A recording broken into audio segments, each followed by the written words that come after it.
अस्सलाम वालेकुम। आज हम चैप्टर नंबर 8 का फर्स्ट टॉपिक स्टार्ट करेंगे। ATP, the cell energy currency. ATP को सेल एनर्जी करेंसी इसलिए कहा जाता है कि सेल जो है अब सेल के अंदर होने वाली तमाम एक्टिविटीज़ को परफॉर्म करने के लिए एटीपी को एज ए एनर्जी करेंसी के तौर पर यूज़ करता है। सेल एटीपी को यूज़ करता है और सेल की एक्टिविटीज़ को परफॉर्म करता है, जैसे कि सेल की ग्रोथ है, सेल की रिपेयरिंग है या फिर सेल की डेवलपमेंट है। इसकी हम फर्स्ट ऑफ ऑल डेफिनेशन देखते हैं। Let's see. Cell use a special energy currency for their reaction. Cell एक ख़ास तरह की एनर्जी करेंसी यूज़ करते हैं अपने रिएक्शंस के लिए। This currency is a nucleotide, और ये करेंसी एक न्यूक्लियोटाइड है। जैसे आप लोगों ने बायोकेमिस्ट्री वाले चैप्टर के अंदर न्यूक्लिक एसिड पढ़ा था, डीएनए और आरएनए। जो चीज़ें जो न्यूक्लियोटाइड उनके अंदर होते हैं वैसा ही एटीपी होता है, कार्ड अडीनोसिन ट्राईफॉस्फेट। ये एटीपी की फुल फॉर्म है, अडीनोसिन ट्राईफॉस्फेट। ये शॉर्ट क्वेश्चन भी आता है। यहाँ तक इसकी डेफिनेशन होगी।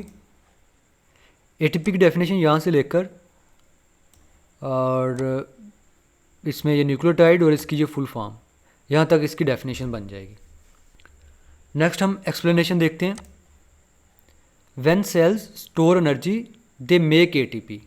जब सेल ने एनर्जी को स्टोर करना होता है तो वो एटीपी बनाता है। व्हेन सेल्स नीड एनर्जी, जब सेल को एनर्जी की ज़रूरत पड़ती है, दे ब्रेक एटीपी। वो एटीपी को ब्रेक करता है, उससे जो एनर्जी हासिल होती है उसे यूज़ करता है अपनी सरगर्मियों को परफॉर्म करने के लिए। फिर उसके बाद साइड बॉक्स के अंदर डिस्कवरी के बारे में बताया गया एटीपी के। In 1941 a Nobel prize winner Fritz Lipmann propose that ATP is the main energy transfer molecules in the cell. 1941 के अंदर एक साइंटिस्ट थे फ्रिट्ज लिपमैन। फ्रिट्ज लिपमैन को नोबेल प्राइज़ दिया गया था। इन्होंने बताया था कि एटीपी ऐसा मॉलिक्यूल्स है, ऐसा बायोमॉलिक्यूल्स है जो सेल एनर्जी ट्रांसफ़र मॉलिक्यूल्स के तौर पर इस्तेमाल करता है। मतलब ये कि एटीपी ऐसा मॉलिक्यूल है जो सेल अपने अंदर होने वाली तमाम सरगर्मियों के लिए इस्तेमाल करता है। एक्चुअल में एटीपी को इंट्रोड्यूस करवाया था एक दूसरे साइंटिस्ट थे, कार्ल लोमैन, लेकिन इसके एनर्जी ट्रांसफ़र प्रॉपर्टीज़ के बारे में बताया था फ्रिट्ज लिपमैन ने। नेक्स्ट हम देखते हैं कि एटीपी होता कैसे है, इसके अंदर कौन कौन से स्ट्रक्चर्स होते हैं। यहाँ से आप सेकंड हेडिंग देंगे, component of ATP. ATP molecules has 3 सब यूनिट्स। एटीपी मॉलिक्यूल्स के अंदर 3 सब यूनिट्स होते हैं। फर्स्ट वन पे है एडिनिन। एडिनिन क्या है? एक नाइट्रोजनस बेसिस है ये, जिसके अंदर नाइट्रोजन होते हैं। दूसरा इसके अंदर राइबोज होता है, 5 कार्बन शुगर है, ये भी हमने चैप्टर नंबर 6 में पढ़ा था। और तीसरी चीज़ इसके अंदर होती है phosphate groups, phosphate containing molecule. ये चीज़ तो हमें पता चल गई कि एटीपी के अंदर ये 3 चीज़ें होती हैं, एडिनिन, राइबोज शुगर और फिर इसके बाद फॉस्फेट ग्रुप होता है। अब क्वेश्चन ये अरेज होता है कि ये चीज़ें आपस में अरेंज कैसे हैं, कैसे मिली हुई हैं। तो ये हमें पता चलता है इसके स्ट्रक्चर से। जब हम एटीपी का स्ट्रक्चर देखते हैं तो हमें पता चलता है बिल्कुल सेंटर में राइबोज शुगर है और यहाँ पर इसका कार्बन नंबर 1 होता है। इस कार्बन नंबर 1 के साथ एडेनिन नाइट्रोजनस बेस अटैच है यहाँ पर। और एडेनिन नाइट्रोजनस बेस के 2 रिंग्स होते हैं, एक 5 कार्बन रिंग होता है या 5 कॉर्नर रिंग होता है और दूसरा 6 कॉर्नर रिंग होता है। और यहाँ पर कार्बन नंबर 5 होता है राइबोज शुगर का, जिसके साथ फॉस्फेट ग्रुप अटैच होता है।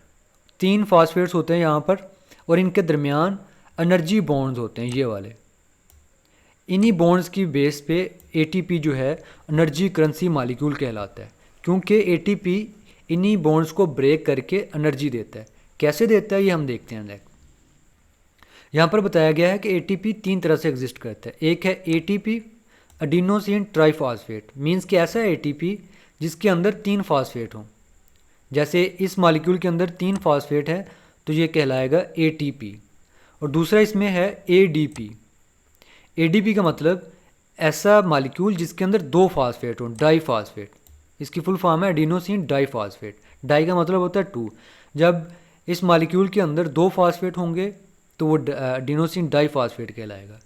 जब एक फॉस्फेट होगा तो ये एएमपी कहलाएगा, एडिनोसिन मोनोफॉस्फेट। मोनो का मतलब एक। ये नंबर कम और ज़्यादा कैसे होते हैं ये भी हम देखते हैं अभी।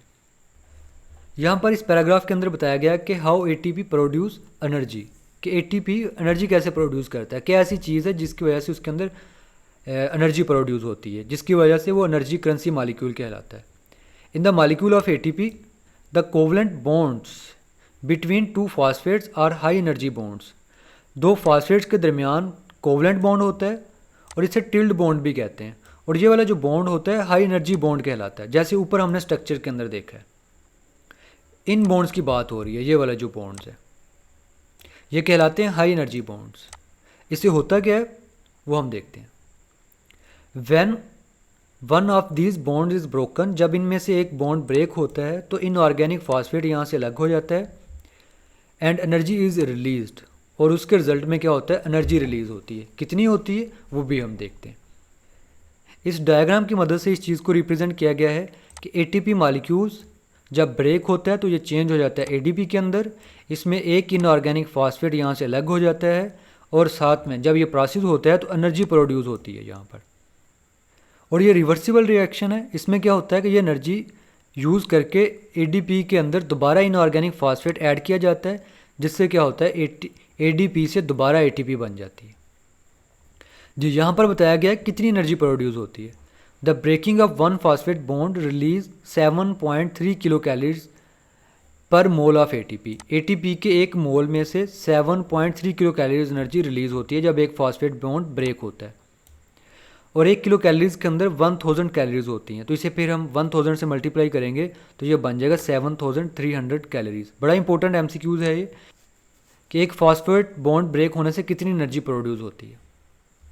और यहाँ पर फिर बताया गया है formation of energy from ATP. ATP से एनर्जी कैसे प्रोड्यूस होती है। इस सारी चीज़ को इस केमिकल इक्वेशन के अंदर रिप्रेजेंट किया गया है कि एटीपी मॉलिक्यूल्स जब वाटर मॉलिक्यूल के साथ मिलता है तो इसमें से एक इनऑर्गेनिक फॉस्फेट अलग हो जाता है और एटीपी के अंदर 2 फॉस्फेट रह जाते हैं, जिससे वो कहलाता है ADP.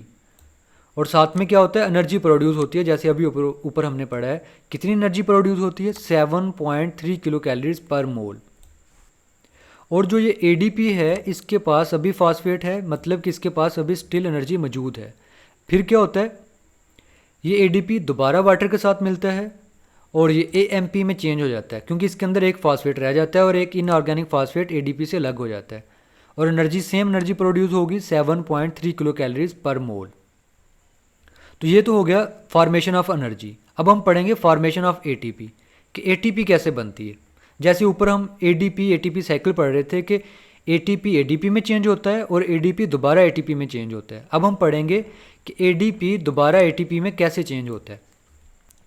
Cell get energy from oxidation of food. क्या किया जाता है, जो फूड हम खाते हैं उसकी ऑक्सीडेशन होती है, ब्रेकडाउन होती है, और उसके अंदर उस फूड के अंदर ग्लूकोज मालिक्यूल या दूसरे बायो मालिक्यूल्स होते हैं जिनके अंदर कार्बन हाइड्रोजन बॉन्ड होते हैं और ये हाई एनर्जी रिच बॉन्ड होते हैं। इन बॉन्ड्स को ब्रेक किया जाता है, उससे जो एनर्जी हासिल होती है उस एनर्जी को यूज़ करके एडीपी के साथ इनऑर्गेनिक फॉस्फेट को मिलाया जाता है और इस तरह से एटीपी बन जाती है।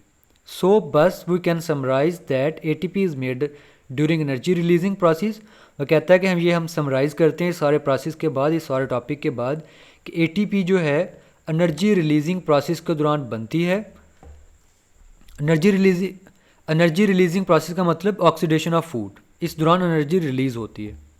And is broken down during energy consuming process. जब एनर्जी को कंज्यूम करना होता है, एनर्जी की ज़रूरत होती है, तो उस दौरान एटीपी को ब्रेक किया जाता है। In this way ATP transfer energy between metabolic reaction.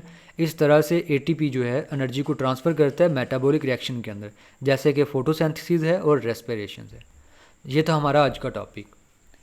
इसमें शॉर्ट क्वेश्चन आते हैं, इसकी डिस्कवरी, इसकी डेफिनेशन, इसके कंपोनेंट्स, और ये फुल टॉपिक जो है ये लॉन्ग क्वेश्चन में आता है। ओके, अल्लाह हाफिज़।